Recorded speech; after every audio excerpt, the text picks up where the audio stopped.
So a common pest that you can come across in any garden is a caterpillar or a worm. So how do you know if that's what your problem is? So one of the first signs of a caterpillar or a worm making damage on a plant in the garden is simply holes in the leaves.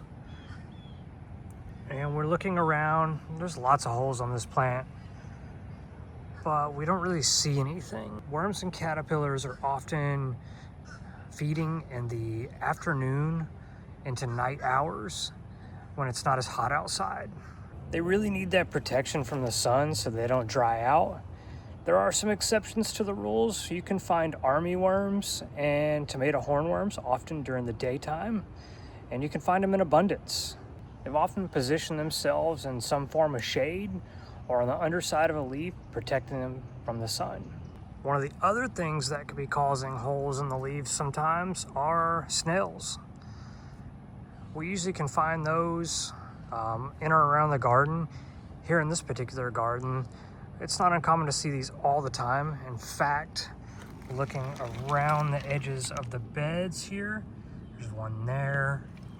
There's another one over here. And we find them pretty abundantly. But most of the time when I'm finding snail damage, I can find them on the plant. In this instance, I'm not really seeing any on the plant, so I'm going to assume that we have a worm or caterpillar problem.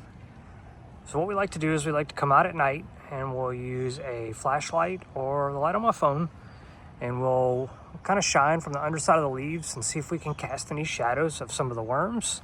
This gives us the ability to figure out whether or not we have just one culprit or many.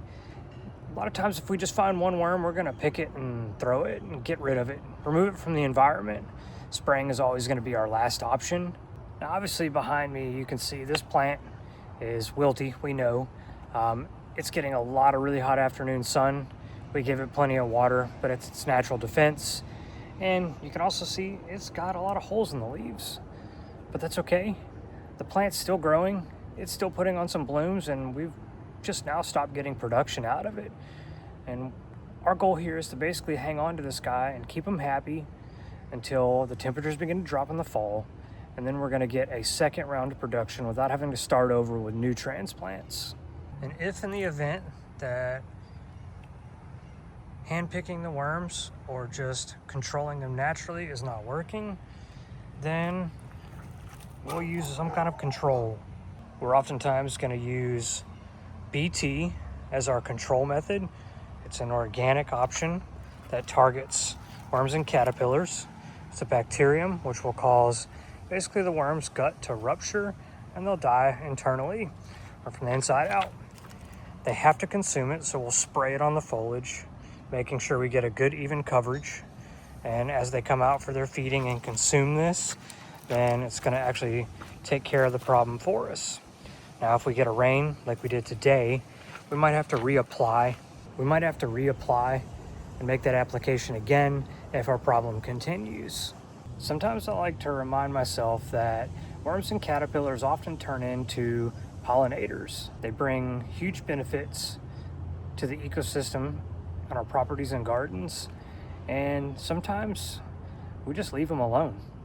But it really comes down to your own personal preferences and deciding what's important to you. But we always want to remember in an integrated pest management program that we should be using inside of our garden, spraying or using a pesticide, whether organic or not, should always be a last resort. So next time you see this or something like this, consider coming out and taking a look for a worm or caterpillar in the nighttime hours, or make a thorough inspection over your plant so you can figure out where the problem is.